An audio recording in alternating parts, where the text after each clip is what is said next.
ધોરણ 10 મેથ્સ આજે થાય છે અભ્યાસની શરૂઆત.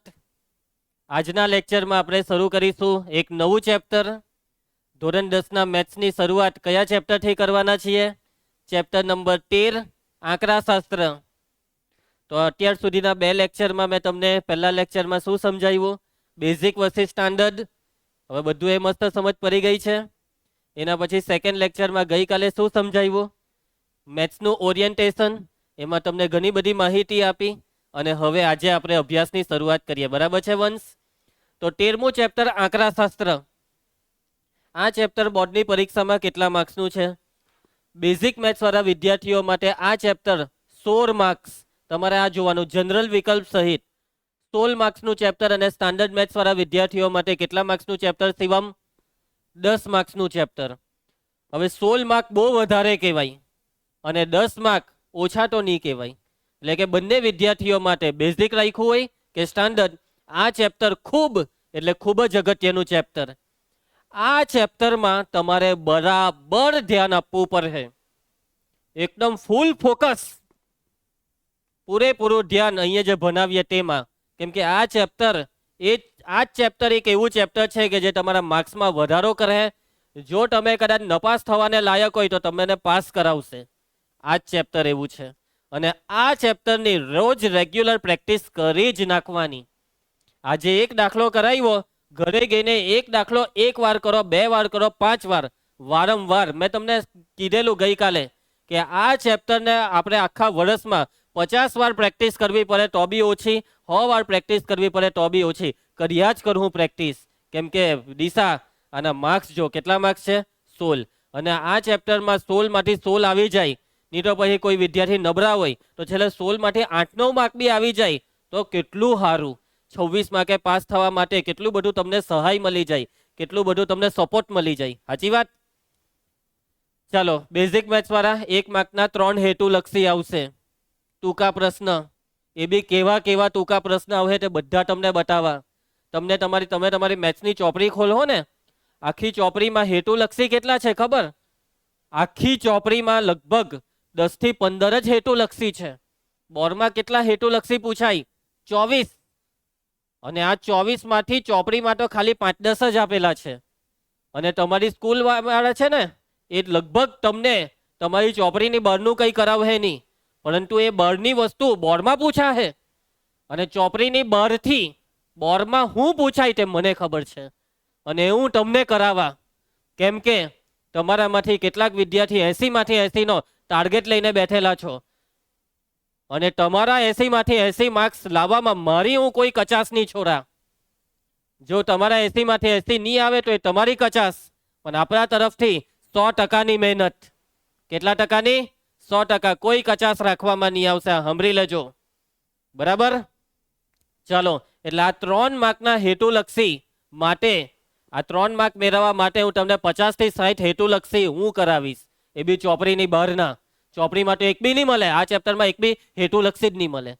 પણ બોર્ડમાં તો પૂછાય, એટલે મારે કરાવવું પડે. મારી ફરજ છે. મયંક, શું છે મારી ફરજ? અને તારી ફરજ શું છે? ઘરે ગઈને પ્રેક્ટિસ કરવાની. 2 માર્ક્સના કેટલા? 1 દાખલો. 3 માર્ક્સના કેટલા? 1 દાખલો. ને 4 માર્ક્સના અક્ષરા કેટલા દાખલા? 2 દાખલા. સ્ટાન્ડર્ડ મેથ્સ સોર્ય હેતુલક્ષી 1 માર્ક વાળા 2 માર્કના 2 દાખલા, 3 માર્કનો 1 બી દાખલો નહીં, અને 4 માર્કના કેટલા દાખલા? 1. ઓકે, તમે તમારી નોટબુકમાં, એમ તો નોટબુક તો હવે છે નહીં, વર્કબુકમાં આ બધી વસ્તુ તમને પહેલેથી ગોઠવેલી મળશે. ચાલો, નીચે અહીંયા લખેલું છે કે જનરલ વિકલ્પ સહિતના ગુણભાર પરીક્ષામાં બદલાઈ શકે છે. મતલબમાં ગુણભારમાં કદાચ કોઈક વાર નાનો મોટો ફેરફાર આવી પણ જાય.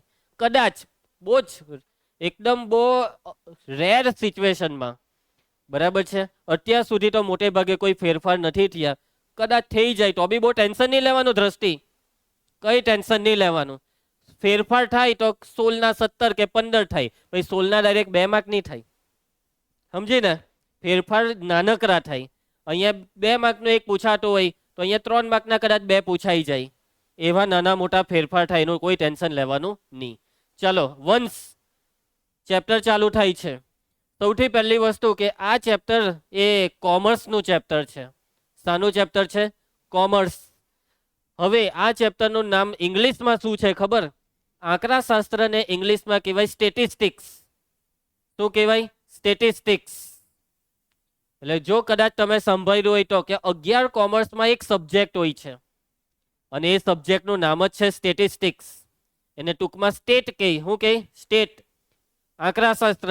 એટલે કે જે વસ્તુ તમે અત્યારે અહીંયા જે ચેપ્ટર ભણો છો ને તે 1 વર્ષ પછી ધોરણ 11-12 આખો વિષય છે. આ ચેપ્ટર એ આવતા વર્ષે 11-12 કોમર્સના વિદ્યાર્થીઓ માટે આખો વિષય છે. વિષયનું નામ આંકડાશાસ્ત્ર. સમજ્યા? હવે તમે કહો કે સર 11-12 સાયન્સમાં મેથ્સ લીધું હોય તો 11-12 સાયન્સમાં બી મેથ્સમાં આ ચેપ્ટર આવે, સબ્જેક્ટ નહીં આવે. શું આવે? ચેપ્ટર આવે. આ જ નામથી આંકડાશાસ્ત્ર 11માની અંદર આવે. અને 11માનું આંકડાશાસ્ત્ર, 11 સાયન્સનું આંકડાશાસ્ત્ર એ 11 કોમર્સના આંકડાશાસ્ત્ર સબ્જેક્ટ પર ભારે પડી જાય. બરાબર? હું છું ટેન્શન નહીં લે મયંક. તો હું જ્યાં સુધી હું છું ત્યાં સુધી કોઈ વસ્તુ તમને ભારે નહીં લાગે. ચાલ વિવેક, ધ્યાન આપજે. તો કોમર્સનું ચેપ્ટર કહેવાય. આંકડા સાથે કામ કરવાની વસ્તુ કોમર્સમાં આવે. હિસાબ કિતાબની વસ્તુ કોમર્સમાં આવે. બિઝનેસની વસ્તુ કોમર્સમાં આવે. અને કોઈ બી બિઝનેસ કરો તેમાં આંકડા સાથે કામ કરવાનું હોય. રોજના ઘણા બધા આંકડા સાથે કામ કરવાનું. આજે કેટલો માલ વેચાયો, આજે કેટલો માલ આવ્યો, આજે કઈ વસ્તુમાં કેટલો ખર્ચો થયો, આવી બધી માહિતી સાથે કોમર્સમાં કામ કરવાનું હોય. તમને લગભગ ગયા વર્ષે આ જ આંકડાશાસ્ત્ર ચેપ્ટર ચાલુ કરેલું ત્યારે સ્ટોક માર્કેટ, શેર માર્કેટનું પણ એક વાતચીત કરેલી. એટલે એ બધી વસ્તુ આંકડાકીય માહિતી છે. તો ચાલો હવે આપણે ચેપ્ટરને ચાલુ કરીએ. દિશા બરાબર ધ્યાન આપજે.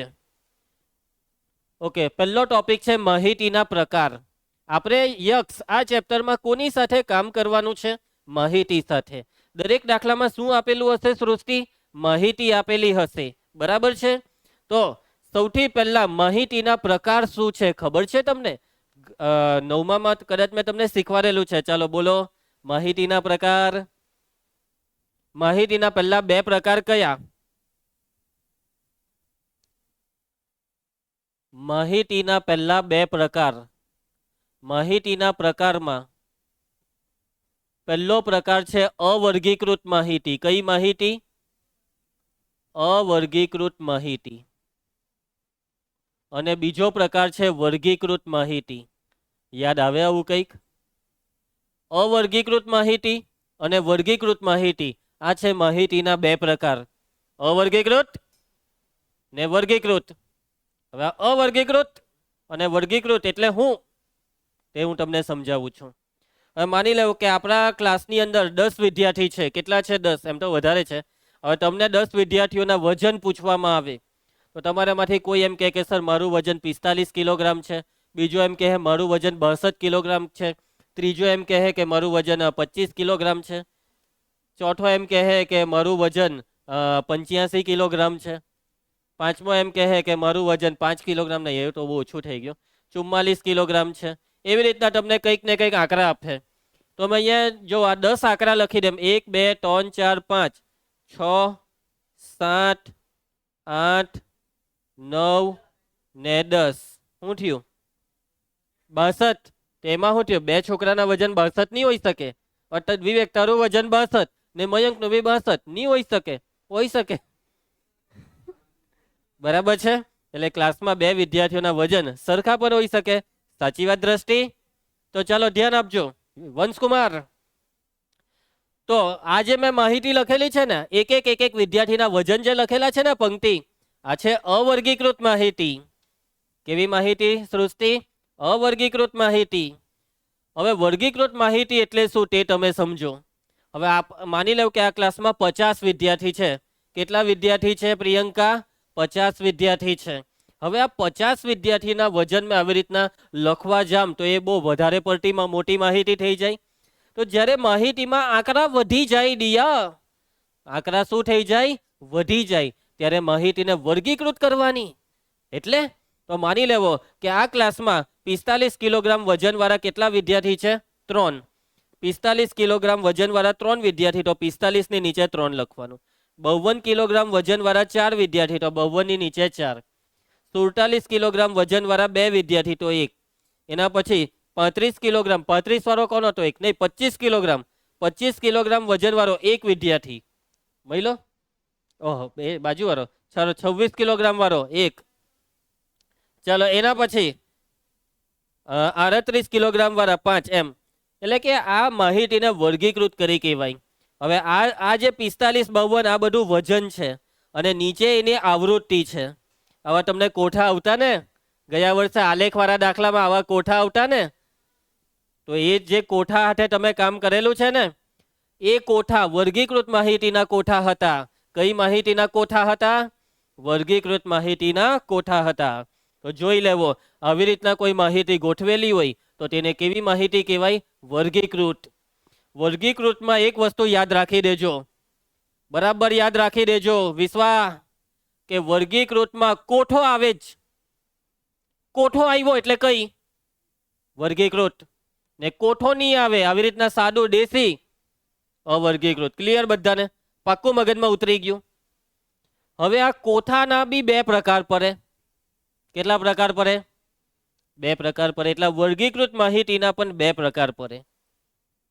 તો બરાબર ધ્યાન આપજો. તો પહેલો પ્રકાર છે અસતત. કેવી માહિતી? અસતત. અસતતનો મતલબ વર્ગ વગરની. અસતતનો મતલબ વર્ગ વગરની. અને બીજો પ્રકાર પડે સતત. અને સતતનો મતલબ વર્ગવાળી. અસતત, સતત, અસતત, સતત. બરાબર છે? તો અસતત એટલે એમાં વર્ગ નહીં આવે અને સતતમાં વર્ગ આવે. અહીંયા જે આ તમને માહિતી દેખાય છે ને, આ અસતત છે. આ કેવી છે? અસતત. કેમ ખબર પલ? કેમ કે આમાં વર્ગ નથી. વર્ગ એટલે એ બી ગયા વર્ષે આવેલા જ વર્ગ. 25 થી 30, 30 થી 35, 35 થી 40 આવા વર્ગ આવે ને. અહીંયા લખેલું હોય વર્ગ ને નીચે લખેલું હોય આવૃત્તિ. પહેલા લખેલું હશે, ચાલો માની લો કે 10 થી 20, પછી 20 થી 30, 30 થી 40, તો આને વર્ગ કહેવાય. અહીંયા લખેલું હોય 15, અહીંયા 7, અહીંયા 9. તો આ માહિતી કેવી? સતત. કેમ કે આમાં શું છે? વર્ગ છે એટલે વર્ગવાળી. અને આ માહિતી વર્ગ વગરની એટલે અસતત. ક્લિયર? અસતત, સતત. યાદ રહી જશે. વર્ગ નથી, અસતત. વર્ગ છે, સતત. ચાલો હવે આ જે સતત માહિતી છે ને, સતત માહિતી, એના હો પાછા બે પ્રકાર પડે. બોલો, પ્રકારના હો પ્રકાર પડે. તો જોજો સતતના બે પ્રકાર કયા? દ્રષ્ટિનું ધ્યાન આપજે. તો સતતના બે પ્રકારમાં પહેલો પ્રકાર છે આચ્છાદિત. આચ્છાદિત વર્ગોવાળી. અને બીજો પ્રકાર અનાચ્છાદિત વર્ગોવાળી. યાદ આવ્યું ને? યાદ આવ્યું? બરાબર યાદ આવ્યું ને?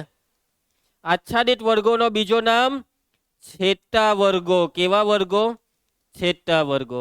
અને અનાચ્છાદિત એટલે છેદતા ન હોય, છેદતા ન હોય તેવા વર્ગો. ચાલો તો આના વિશે શું યાદ આવે છે તમને? શું યાદ આવે છે? કઈ યાદ આવે છે તમને?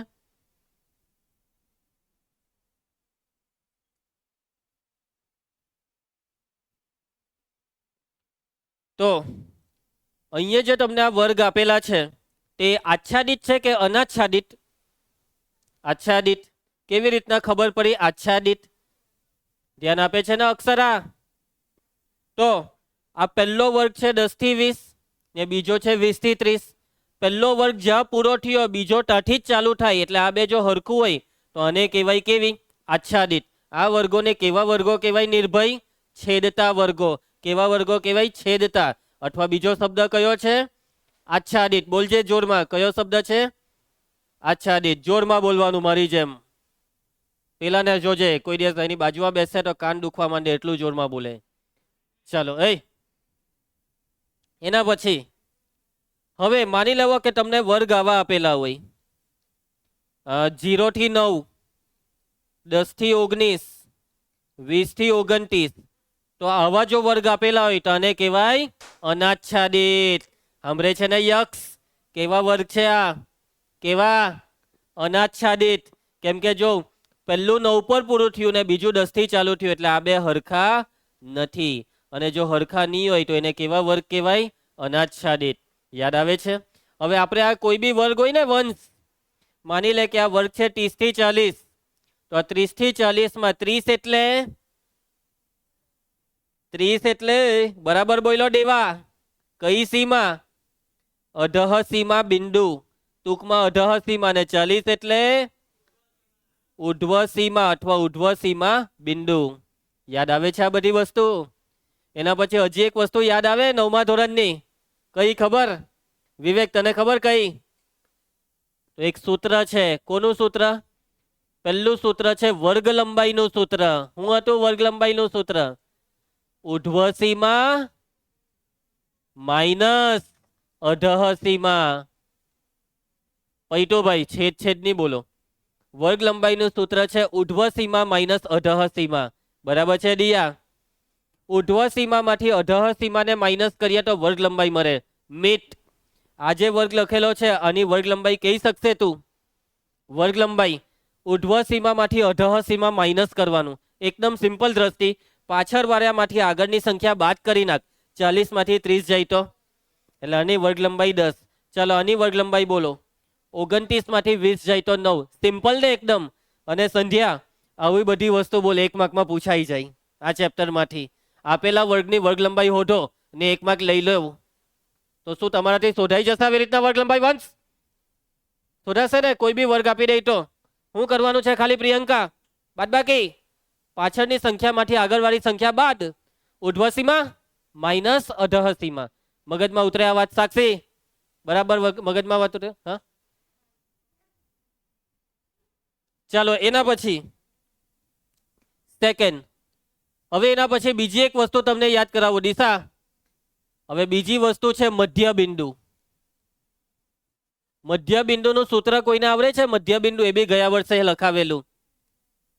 યાદ કર, જલ્દી યાદ કર. અધઃ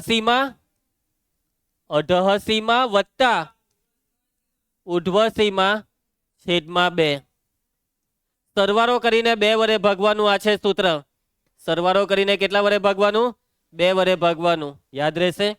તમને એમ કહે કે આની મધ્ય કિંમત બોલો, તો આ બેનો સરવાળો 30 વત્તા 40 70, ને પછી 2 વડે ભાગો. 70 ના અડધા 35, એટલે આની મધ્ય કિંમત 35. સાચી વાત કરીએ ને તો અમુક રકમ તો એટલી ઈઝી હોય ને, વગર સૂત્ર મૂકીએ મનમાં એમ જ ખબર પડી જાય કે આ 30 થી 40 છે તો મધ્ય કિંમત 35. આ 10 થી 20 છે, મધ્ય કિંમત 15. 20 થી 30 મધ્ય કિંમત 25. એમને એમ ખબર પડી જાય. ખ્યાલ આવે છે ને નિર્ભય?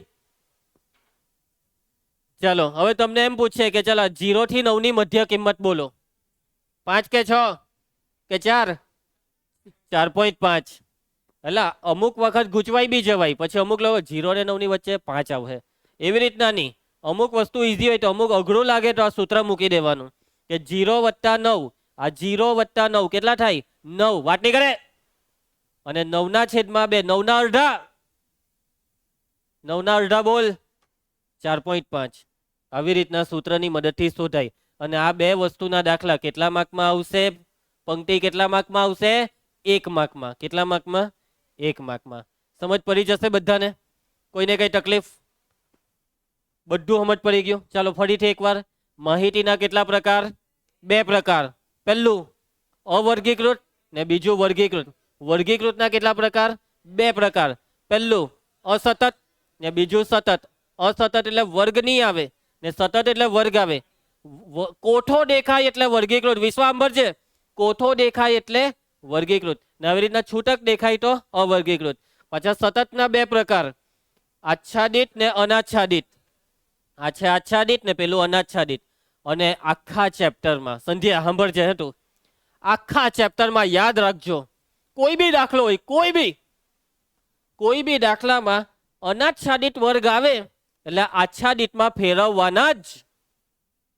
અનાચ્છાદિતને હામાં ફેરવવાના? આચ્છાદિતમાં ફેરવવાના જ. અને જો આચ્છાદિત હોય તો ઓ ભાઈ તો કઈ નહીં કરવાનું, જો જેમ છે એમ રવા દેવાનું. જો આચ્છાદિત હોય તો કઈ ટેન્શન જ નથી, કેમ કે આચ્છાદિત જ જોઈએ. પણ આચ્છાદિત નહીં હોય, અનાચ્છાદિત હોય તો આચ્છાદિતમાં ફેરવવા પડે, જે ગયા વર્ષે તમે 9મા ધોરણમાં ફેરવેલા. પરંતુ તમારામાંથી અમુક જણ કદાચ ભૂલી ગયા હશે. મારી પાસે શીખા હોય તો યાદ હોવું જોઈએ. યાદ છે કે? બોલો, શું કરવું પડે અનાચ્છાદિતને આચ્છાદિતમાં ફેરવવા? અધઃ સીમામાંથી 0.5 માઇનસ કરવાનું ને ઉર્ધ્વ સીમામાં 0.5 પ્લસ કરવાનું. આગળ વાળામાંથી 0.5 માઇનસ, પાછળ વાળામાં 0.5 પ્લસ. ક્લિયર દ્રષ્ટિ? ચાલો એક એક્ઝામ્પલ જોઈ લઈએ. અહીંયા આને ભૂસી કાઢું. હવે માની લો કે તમને વર્ગ આવી રીતના આપેલા છે: 10 થી 19, 20 થી 29, 30 થી 39, 40 થી 49. ધ્યાન આપજો. તો અહીંયા તમે આને આચ્છાદિતમાં ફેરવો. ચાલો ફેરવો આચ્છાદિતમાં. દિયા, પહેલી સંખ્યા 10 છે, 10 માંથી 0.5 માઇનસ કર એટલે 9.5. શું થઈ જશે? 9.5. અને ઉર્ધ્વ સીમા 19 છે, 19માં 0.5 ઉમેરો એટલે 19.5. પરિહમજ દ્રષ્ટિ હો, પરિણામ જ એકદમ સિમ્પલ. 10 ની આગળ કોણ આવે? 9, 9.5. અને 19 છે તેનો 19.5. એવી રીતના 20 ની આગળ કોણ આવે? તો 19.5. 0.5 લગાડી જ દેવાનું. ના 29 ની પછાડી બેઠું 0.5. એના પછી 30 ની આગળ આવે 29, પણ આપણે લખવાનું 29.5. ના 39 ને બી શું લખવાનું? 39.5. 40 ની આગળ કોણ આવે? 39, પણ આપણે શું લખવાનું? 39.5. ને આ 49 નું શું થઈ જાય?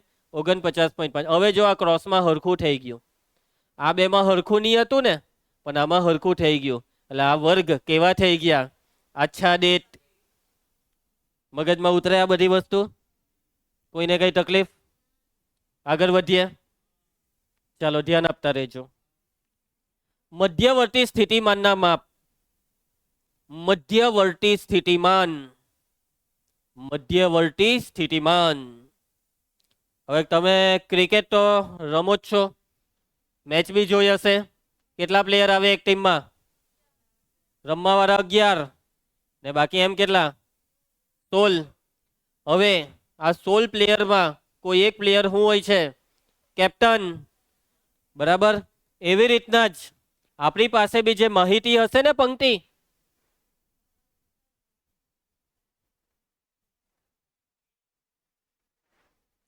શું છે આ બધું? ચાલો કઈ વાંધો નહીં, રવા દે, એ બધું નહીં જોવાનું. આને કહેવાય ડિસ્ટ્રેક્શન. આટલું નાનકડું ડિસ્ટ્રેક્શન આપણને ડિસ્ટર્બ નહીં કરી શકે. મોટા મોટા ડિસ્ટ્રેક્શન અમે જીતવાનું છે. આ તો કઈ કહેવાય નહીં. સાંભળજે શિવમ, આપણે શું વાત ચાલતી હતી? ક્રિકેટ. કે ભાઈ ક્રિકેટમાં 11 કે જે 16 પ્લેયર છે તેમાં એક કેપ્ટન હોય. કેપ્ટનનું કામ આગેવાની કરવાનું, આખી ટીમને લીડ કરવાનું, આખી ટીમને મેનેજ કરવાની, બધાને સમજાવવું પડે, આખું સેટ કરવું પડે. કયો પ્લેયર સારો છે, ક્યારે કોને દાવ આપવાનો, ક્યારે કોને બોલિંગ, આ બધું કેપ્ટન નક્કી કરે. એવી રીતના આપણે બી જ્યારે માહિતી સાથે કામ કરીશું ને, તો એ માહિતીમાં ઘણા બધા આંકડા આવે. તો હવે તમને કીધું હોય કે આખા ક્લાસના કેટલા વિદ્યાર્થી? 50 વિદ્યાર્થીના વજન, તો તમારા બધાના વજન જુદા જુદા હોય ને. તો એ 50 આંકડાને આગેવાની કરતો એક આંકડો આપણને જોઈએ. એ 50 આંકડાની આગેવાની કરતો આંકડો, તો એ વસ્તુની પ્રોસેસને કહેવાય મધ્યવર્તી સ્થિતિમાન. મધ્યવર્તી, મધ્ય એટલે વચ્ચેથી કોઈ લીધેલો આંકડો. મધ્યવર્તી સ્થિતિમાન, માન એટલે મૂલ્ય. મધ્યવર્તી સ્થિતિમાન. હવે આ જે આંકડો શોધવાનો આવે બધા દાખલામાં, બધા દાખલામાં શું શોધવાનું આવશે? પલ એક આંકડો શોધવો પડે કે જે આંકડો શું કરે? દિશા. કેપ્ટન હોય, આગેવાની કરે. તો એ આંકડો શોધવા માટેની 3 પ્રોસેસ છે મયંક. કેટલી પ્રોસેસ છે પૂર્વેશ? 3. એમાં નંબર 1 પહેલું છે મધ્યક. નંબર 2 બીજું છે બહુલક. ને નંબર 3 ત્રીજું છે મધ્યસ્થ. મધ્યક, બહુલક અને મધ્યસ્થ, આ 3 વસ્તુ છે કે જેનું કામ છે આગેવાની કરવાનું. એટલે આપણે આ ચેપ્ટરમાં આ 3 વસ્તુ વિશે શીખવાનું છે. આ આખા ચેપ્ટરમાં કેટલા સ્વાધ્યાય છે ખબર છે? 3 સ્વાધ્યાય છે. કેટલા સ્વાધ્યાય છે? 3. આખું પહેલું સ્વાધ્યાયમાં શું શીખવાનું? મધ્યક. આખા બીજા સ્વાધ્યાયમાં બહુલક ને આખા ત્રીજા સ્વાધ્યાયમાં મધ્યસ્થ. ક્લિયર બધાને? ચાલો હવે આ જે મધ્યસ્થ છે ને, સોરી આ મધ્યક, તેનું બીજું નામ છે સરેરાશ અને ત્રીજું નામ છે સરાસરી. આ મતલબમાં એક વસ્તુના ટોટલ 3 નામ થઈ ગયા. પહેલું મધ્યક, બીજું સરેરાશ ને ત્રીજું સરાસરી. બરાબર છે? યાદ બધાને મગજમાં બેસી જશે આ 3 નામો. ચાલો, અવર્ગીકૃત માહિતીનો મધ્યક. પહેલો ટોપિક ચાલુ થાય છે દિયા આ ચેપ્ટરનો, અને ટોપિક કયો છે પ્રિયંકા? મધ્યક. કયો ટોપિક? કેવી માહિતી વંશ? અવર્ગીકૃત. આપણે હવે અવર્ગીકૃત માહિતીનો મધ્યક શોધવાનું સૂત્ર જોવાના. બગાસા ખાવ વિવેક. કઈ માહિતીનો મધ્યક? અવર્ગીકૃત માહિતી. અવર્ગીકૃતનું અલગ સૂત્ર ને વર્ગીકૃતનું પાછું અલગ સૂત્ર. એટલે ઘણા બધા સૂત્ર આપણે શીખવાના છે. બરાબર છે પલ? ચાલો, તો સૌથી પહેલા મધ્યકનો સંકેત. મધ્યકનો સંકેત છે એક્સ બાર. એક્સ લખવાનો ને ઉપર લીટી પાડવાની, અને શું બોલાય? X bar. અને આપણે જોવાના એનું સૂત્ર. અવર્ગીકૃત માહિતીનો મધ્યક શોધવાનું સૂત્ર. બરાબર ધ્યાનથી જોજો. મધ્યક શોધવાનું સૂત્ર. મધ્યક એક્સ બાર બરાબર, સૌથી પહેલા અહીંયા આ જે મેં લખ્યું તે છે સિગ્મા. આને કહેવાય સિગ્મા. સિગ્મા કહેવાય. શું કહેવાય? સિગ્મા. સિગ્મા એટલે ઈ જેવો લખેલો છે. મેં કેવો લખ્યો એવો તમારે લખવાનો. ને મોટી સાઈઝ, આની સાઈઝ મોટી રાખવાની. આ એક્સ કેવો નાનો દોર્યો એવો નાનો નહીં દોરાય, મોટી સાઈઝનો દોરવાનો. ચલો, એક્સ બાર બરાબર સિગ્મા. પછી અહીંયા આવશે એક્સઆઈ અને છેદમાં આવશે એન. એક્સ બાર આ છે સૂત્ર. એક્સ બાર બરાબર સિગ્મા એક્સઆઈ ના છેદમાં એન. એક્સ બાર બરાબર સિગ્મા એક્સઆઈ ના છેદમાં એન. એક્સ બાર બરાબર સિગ્મા એક્સઆઈ ના છેદમાં એન. ખાઈ લીધું બગાસો? એક્સ બાર બરાબર સિગ્મા એક્સઆઈ ના છેદમાં એન. એક્સઆઈ એટલે શું ખબર? એક્સઆઈ એટલે અવલોકન. એક્સઆઈ એટલે અવલોકન. હવે એક્સઆઈ માં નીચે આઈ છે ને, તે આઈ ની કિંમત હોય છે. આઈ ની કિંમત ચાલુ કાથી થાય ખબર? 1 થી. આઈ ની કિંમત 1, 2, 3, 4 પૂરી ક્યાં થાય? એન પર. ક્યાં પૂરી થાય? એન. માની લો કે રકમમાં 10 અવલોકન છે. 20 કેટલા અવલોકન છે? 10. તો આઈ ની કિંમત 1 થી ચાલુ થઈને 10 પર પૂરી થઈ. બરાબર. આ સિગ્મા એટલે શું ખબર? સિગ્મા એટલે સરવાળો. સિગ્માનો મતલબ સરવાળો. જ્યારે જ્યારે પણ આ દાખલામાં સિગ્મા દેખાય તો એનો મતલબ સમજી જવાનું. સિગ્મા એટલે સરવાળો. બરાબર છે? સિગ્મા એક્સઆઈ નો મતલબ શું થયો ખબર નિર્ભય? એક્સઆઈ નો સરવાળો. કોનો સરવાળો? એક્સઆઈ નો સરવાળો. સીધો બેસી જાતો. સિગ્મા એક્સઆઈ નો મતલબ મયંક. સિગ્મા એક્સઆઈ નો મતલબ એક્સઆઈ નો સરવાળો. એક્સઆઈ નો સરવાળો. નીચે એન લખેલો દેખાય? એન એટલે કુલ અવલોકનોની સંખ્યા. રકમમાં 10 અવલોકન આપ્યા હોય તો એન બરાબર 10. 15 અવલોકન આપ્યા હોય તો એન બરાબર 15. સમજ પડે તમને મારી વાતમાં? ચાલો, તો જોજો. જ્યાં સિગ્મા, આ શું લખેલું છે? સિગ્મા, ને એનો મતલબ છે સરવાળો. એના પછી એક્સઆઈ. એક્સઆઈ શું છે? અવલોકન. કેટલામું? પહેલું અવલોકન, બીજું અવલોકન, 10મું કે 15મું? આઈમું. કેટલામું અવલોકન? આઈમું અવલોકન. નીચે જે લખ્યું હોય તેટલામું. એક્સઆઈ એ કેટલામું? આઈમું અવલોકન. માની લો કે અહીંયા લખેલું હોય x5, 5મું અવલોકન. x7, 7મું અવલોકન. x3, 3જું અવલોકન. xi, આઈમું અવલોકન. xn, nમું અવલોકન. મગજમાં ઉતરે મોહેત? એના પછી એન એટલે શું? અવલોકનોની કુલ સંખ્યા. અવલોકનોની કુલ સંખ્યા. અને આ જે લખેલું દેખાય છે sigma XI. Sigma XI.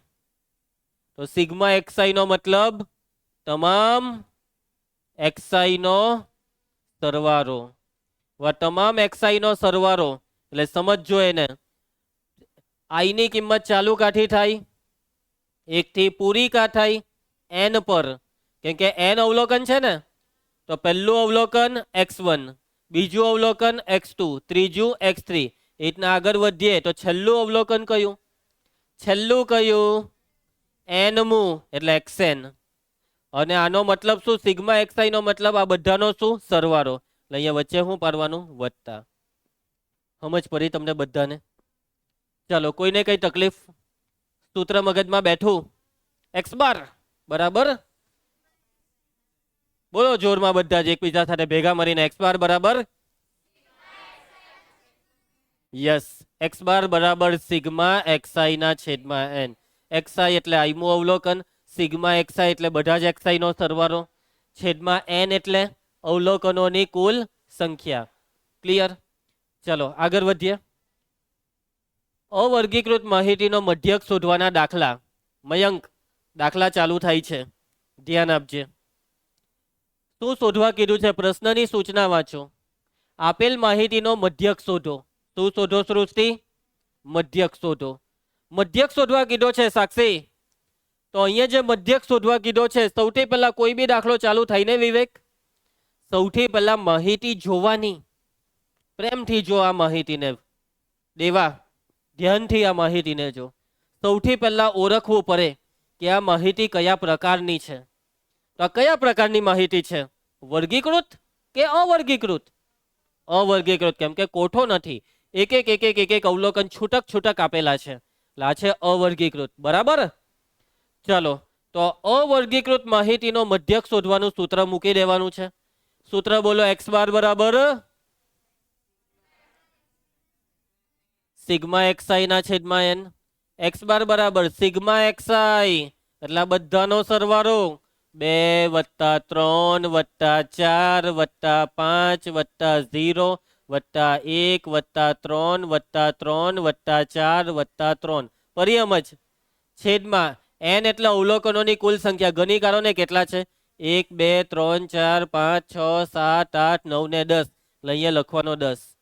x બાર બરાબર, હવે સરવાળો કરવાનો, 2 ને 3, 5 ને 4, 9 ને 5, 14 ને 1, 15, 15 ને 3, 18 ને 3, 21 ને 4, 25 ને 3, 28 ના છેદમાં 10.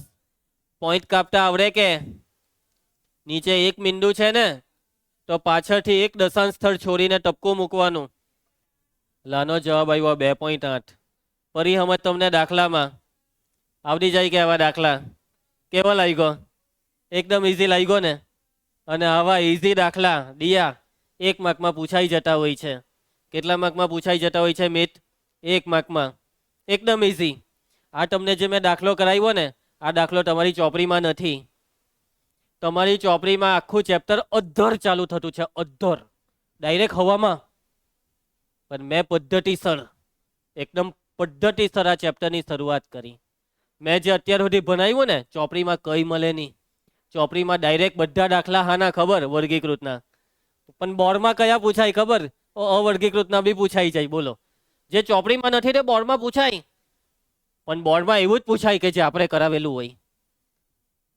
જે બી બોર્ડમાં પૂછાવાનું છે ને, તો અહીંયા આપણે કરાવી દીધેલું હોય. આ યાદ રાખજો, આપણે કરાવીએ. કોણ? મેં, રિંકેશ સર. અને પીક ડિટેલિંગ કહેવાય, પીક ડિટેલિંગ. બરાબર? તમારા માંથી જો કોઈ અત્યારે સોશિયલ મીડિયા વાપરતું હોય તો એના આ શબ્દનો મતલબ ખબર હશે.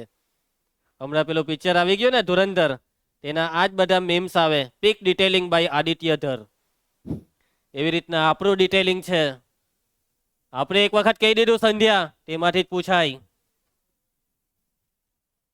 ચાલો, એના પછી બીજો દાખલો. ધ્યાન આપજે વિવેક, પીપુરીની વગાડ, ધ્યાન આપ. પૂર્વેશ બેટા, મજા આવતી છે ને? ચાલો, આ બીજો દાખલો ચાલુ કરીએ. કઈ નવું નથી દિશા, કરવાનું એ જ છે. આંકડા થોડાક મોટા મોટા છે. આપણને કોઈ ગમે તે આવી જાય રકમ, આપણને કઈ ફરક નહીં પડે. આપણે તો દાખલો ગણવાનો. ચાલ દ્રષ્ટિ જ. x બાર બરાબર સૂત્ર સિગ્મા xi ના છેદમાં n. એક્સ બાર બરાબર સિગ્મા એક્સઆઈ એટલે બધાનો સરવાળો 41 વત્તા 39 વત્તા 48 વત્તા 52 વત્તા 46 વત્તા 62 વત્તા 54 વત્તા 40 વત્તા 96 વત્તા 52 વત્તા 98 વત્તા 40 વત્તા 42 વત્તા 52 વત્તા 60 ગઈ ના તમે કેટલા થયા તે 15 થયા એટલે છેદમાં લખી દેવાના 15 કઈ મેં હું કર્યું હું આ ખાલી આ બધાને વત્તા પાડીને લખ્યા ને ગણીને નીચે લખી દીધું હે ને હવે સરવાળો તમને ધોરણ 10 ની શરૂઆતમાં બેઝિક મેથ સંગીતા મેડમે કેમ કરાવ્યું ખબર આ બધું આખું વરહ કરવાનું છે યાર और તમારા માટે અમુક જણને સરવાળા જ નહીં આવડે અમુકને આવડતા હોય તો બી સર ભૂલ કરવું એ મારો ધર્મ છે ભૂલ કરવું એ મારા ખૂનમાં છે ભાઈ ભૂલ નહીં કરવાની 80 માંથી 80 લાવવા હોય ને કે 80 માંથી 70 બી લાવવા હોય ભૂલ નહીં કરવાની કોન્સન્ટ્રેશન એકદમ ધ્યાનથી સરવાળો કરવાનો છે એકદમ ધ્યાનથી હવે બધાની સરવાળો કરવાની મેથડ અલગ અલગ હોય પણ બેસ્ટ મેથડ મારા હિસાબે આ જ છે પહેલા એકમનો સરવાળો કરો 9 ને 1 10 ને 8 18 ને 2 20 ને 6 26 ને 2 28 ને 4 ને 0 એટલે 32 32 ને 6 38 ને 2 40 ને 8 48 48 ને 0 48 ને 2 50 50 ને 2 52 52 નો 2 વડી 5 વડી 5 અહીંયા રફ પાનામાં લખવાના અમારું રફ પાનું છે આ હાસ્યાની આ સાઈડ એટલે મારા માટે રફ પાનું પણ તમારા માટે નહીં તમારા નોટના હાસ્યાની આ સાઈડ કઈ ગણતરી નહીં કરી નાખતા તમારે રફ પાનું નોટમાં છેલ્લે બનાવવાનું વડી કેટલી આવી 5 5 ને 4 9 ને 3 12 ને 4 16 ને 5 21 ને 4 25 ને 6 31 31 ને 5 36 ને 4 40 ને 9 49 ને 5 54 ને 9 63 ને 4 67 ને 4 71 ને 5 76 ને 6 76 ને 6 82 76 ને 6 82 પેલો હું કરતો હું છે આ હું એની પાસે કયું મશીન છે હા પેલું હું હતું હું તારી પાસે આ ધટિંગ નહીં કરવાના બહેર લાગે કેલ્ક્યુલેટર હોય એવું કેમ લાગ્યું મને તારી પાસે લા અહીંયા જ પટી ગયું તારું પટી ગયું 10મું પૂરું નીચે જા ચાવાળા પાસે કેલ્સીનો ઉપયોગ કરે ઓલા કોઈ આવીને જોઈ તો હું ઇજ્જત રહે અને સરવાળો નહીં આવડે એમ હસી જશે કોઈ એ કેલ્ક્યુલેટર પર સરવાળો કરે પેલો જોવો જોવો જો અને સરવાળો નહીં આવડે પોતાની જ ઇજ્જતનો ફાલુદો કરી નાખ્યો બધાની વચ્ચે એ બી આને એમ કે મને ખબર નહીં પડે અલા સમજાવો કોઈ આને નમૂનાને અરે તું પાછો જૂનો છે આ નવા લોકો કદાચ કઈ કરે તો બી સમજ પડે કે જો મને ઓળખતા નહીં આવી બસ નહીં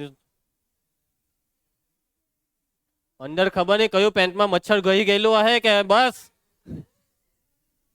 ચાલો છેદમાં કેટલા છે 15 ચાલો સૃષ્ટિ ધ્યાન આપજો બધા હવે હવે ભાગ ઉડાડવાનો શીખાયું સંગીતા મેડમે શીખવાડ્યું ને ભાગ ઉડાડતા હવે જો યુગ્મ હોય તો 2 ભાગ ચાલે પણ ઉપર 822 યુગ્મ ને નીચે 15 યુગ્મ 2 ભાગ નહીં ચાલે 15 ના અવયવમાં 2 નહીં આવે એટલે નીચે 15 ના અવયવમાં 3 50 15 એટલે કાં તો 3 ભાગ ચાલવો જોઈએ કાં તો 5 5 ચાલે 822 નો 5 ચાલે ખબર જ પડી જાય છેલ્લે 5 કે 0 હોય તો ચાલે 3 રફ પાનામાં એટલા ભાગીને જોઈ લેવાનું 822 ભાગ્યા 3 3 દુ 6 3 સતામ 21 કેટલા વધ્યા ને 3 ચોક 12 એટલે 3 ભાગ ચાલે આ 3 50 15 ને અને 3 ભાગીએ તો કેટલા આવે 274 તો 274 ના છેદમાં 5 ને હવે 5 વડે ભાગવાનું છે કેટલા વડે 5 વડે આમ જ રવા દે તો બી ચાલે માર્ક મળી જાય ને 5 વડે ભાગીને પોઈન્ટમાં ફેરવવું હોય તો ફેરવવાનું તો 274 ભાગ્યા 5 તમને હવે સમજ પડી કેમ તમને આ ભાગાકાર ને ગુણાકારની પ્રેક્ટિસ કરાવી આખું વરસ આવડે એટલા માટે ના કે કેલ્ક્યુલેટર ખોલીને બેહવાનું 5 50 25 5 ચોક 20 નીચે 4 વધ્યા હવે નીચે ઉતારવા કોઈ સંખ્યા નથી એટલે પોઈન્ટ લગાવીને 0 5 અઠામ 40 54.8 પડી સમજ ભાઈ હજી તો આ ચેપ્ટરની શરૂઆત છે. દ્રષ્ટિ આખા ચેપ્ટરમાં આ જ છે. સરવાળો, બાદબાકી, ગુણાકાર ને ભાગાકાર આખા ચેપ્ટરમાં આ જ છે. એટલે જ કહેતો હતો 1 થી 20 ઘડિયા મોરે કરી જ નાખજો. સરવાળા બાદબાકીની પ્રેક્ટિસ કરી દેજો. તમારામાંથી તો અમુક મન તો આવરે, આવરે નહીં થવું જોઈએ, જવાબ બોલાવા જોઈએ, એ બી ભૂલ કર્યા વગર. પરફેક્શન સાથે દાખલા કરવાની પ્રેક્ટિસ કરવાની છે. બરાબર, માઇન્ડસેટ હોવું જોઈએ. દાખલો કરવા બેહે ને તો દાખલામાં આખું ડૂબી જવું પડે તો ભૂલ નહીં પડે. તમારામાંથી ઘણાની એવી ભૂલ હોય, સર મેં કોઈ બી દાખલો કર્યો મને આવડે, પણ યાર સર ભૂલ જ પડી જાય ને. એ ભૂલ કેમ પડે? કોન્સન્ટ્રેશન, દાખલામાં ફૂલ ફોકસ સાથે કામ કરવાનું તો ભૂલ નહીં પડે. બરાબર, આપણે ગાડી ચલાવતા હોય, સાયકલ ચલાવતા હોય, જરાક ધ્યાન ભટકી જાય તો એક્સિડન્ટ થઈ જાય, કોઈ હાથે ઠોકાઈ જાય તો ત્યારે કેવું ધ્યાન આપવું પડે. પછી આજુબાજુમાંથી કોઈ છોકરી જતે પેલો જોવા જાય પછી એક્સિડન્ટ જ થઈ જાય ને. એટલે ધ્યાનથી તારે સાયકલ એમ સામે જોઈને સાયકલ ચલાવવાની હોય, નહીં કોઈ આજુબાજુ વાળાને જોવાનું હોય. સમજો? તે દિવસે એક નમૂનાને હું ઉડાડી જ દેવાનો હતો. હા એ જ, પણ પછી મારું ધ્યાન હતું એટલે બચી ગયો. મેં બ્રેક મારી દીધી એટલે બચી ગયેલો. બાકી અત્યારે કઈ નહીં. ચાલો તો ધ્યાન આપજો બધા. સમજ પડી દાખલામાં? 2 દાખલા કરાવ્યા મેં. કેટલા કરાવ્યા દિયા? આવડ્યા ને? હવે ઘરે ગઈને શું કરવાની? પ્રેક્ટિસ. અને પ્રેક્ટિસ કરો ને ત્યારે બાજુમાં એક કેલ્ક્યુલેટર લઈને બેસજો, સરવાળો બાદબાકી કરવા. બરાબર ને? હવે પરીક્ષામાં બી લઈને જ જવાનું, ખિસ્સામાં નાખીને લઈ જવાનું. પછી જોજો શું થાય છે તમારું, પરીક્ષામાંથી કાઢી મૂકે. એટલે જો હવે એક તમે શપથ લેવો બધા જ, કેલ્ક્યુલેટર આખું વર્ષ વાપરવાનું નથી. બરાબર, પોતાના સાથે ઈમાનદાર રહેવો. જો તમને ખબર છે કે રિંકેશ સર તમારા ઘરે જોવા નથી આવવાના, પણ રિંકેશ સર એટલા ખતરનાક છે ને કે રિંકેશ સર તમારું થોબડું જોઈને કહી દે કે તમે આ દાખલો કેલ્ક્યુલેટરથી કર્યો કે કોઈનામાં જોઈને કર્યો કે તમારી જાતની મહેનતથી કર્યો. કેમ કે ભાઈ અહીંયા હું સમજો તમારી સામે કોણ છે અહીંયા. સમજી ગયા બધા? એમને અહીંયા ઊભા નથી. તમે તમારી સ્કૂલના શિક્ષકોને પછી ભલે સાહેબ 40 વર્ષથી ભણાવતો હોય તો એમને ઉલ્લુ બનાવી દેહો. આપણે કોણ છે તે સમજ. ચાલો ક્લિયર બધાને? ચાલો આ છે તમારું હોમવર્ક. હોમવર્કમાં બસ ખાલી 5 જ દાખલા છે. તમારામાંથી અમુકના પાછળ કે ઓહો હોમવર્ક આવી ગયો. ઓ ભાઈ, આ એક દાખલો ખાલી 2 થી 3 મિનિટનો કે વધારેમાં વધારે 5 મિનિટનો. આખું હોમવર્ક અડધો કલાકથી વધારે નહીં લાગે. અને જેને ઝડપ હોય અને જેનું કોન્સન્ટ્રેશન સારું હોય તે 10 મિનિટમાં 5 દાખલા થઈ જ જાય. બરાબર છે? હજી જોવો બીજી એક વસ્તુ કે તમને મેથ્સની વર્કબુક આપવાની હજી બાકી છે. આજે આપવાનો પ્લાન હતો પરંતુ હજી કામ ચાલુ છે, લગભગ 1-2 દિવસ લાગી શકે તેમ છે. તો અત્યારે તમે છે ને, તમે કોઈ બી રફ નોટ બનાવી હોય ને તેમાં આ બધા દાખલાની ખાલી પ્રેક્ટિસ કરી લેજો, કેમ કે અત્યારે તમને ઝેરોક્સ મળી જશે. તમારે શું કરવાની છે? ખાલી પ્રેક્ટિસ માટે. પછી જ્યારે તમને વર્કબુક આપવામાં આવે ત્યારે પાછું એમાં લખી કાઢજો. આજે ખાલી શું કરવાનું છે? પ્રેક્ટિસ. ઘરે ગઈને શું કરવાની છે? પ્રેક્ટિસ. હામાં કોઈ બી નોટમાં રફ નોટ બનાવવાની ને એમાં કરવાની પ્રેક્ટિસ. ચાલો તો આપણે આજે અહીંયા અટકીએ. આવતીકાલે આગળ વધીશું. રોજનું રોજ કરવાનું, રોજનું રોજ કરવાનું. કોઈ દિવસ કઈ વસ્તુ ભૂલવાની નહીં.